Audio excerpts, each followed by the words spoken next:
अगला।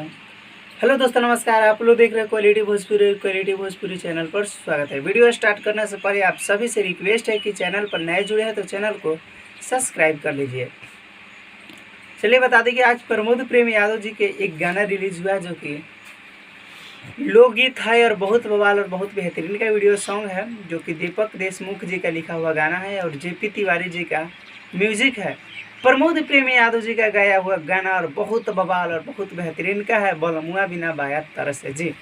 बाकी आप लोगों को वीडियो में देखने को मिलने वाला बहुत बवाल और बहुत बेहतरीन का सीन, मैंने वीडियो को देख लिया और बहुत बवाल और बहुत बेहतरीन का वीडियो सॉन्ग लगा। बाकी आप लोग अगर नहीं सुने हैं तो जाकर भी म्यूजिक चैनल पर सुन लीजिए, आज रिलीज़ हुआ है। और जो लोग सुन लिए हैं आप लोग कमेंट में ज़रूर बताइएगा कि आप लोगों को वीडियो कैसा लगा। तो आप लोग सोचे आप लोगों को एक वीडियो बना देंगे, आप आज रिलीज़ हुआ है। बाकी आप लोग कमेंट में ज़रूर बताइए आप लोगों को कैसा लगा वीडियो।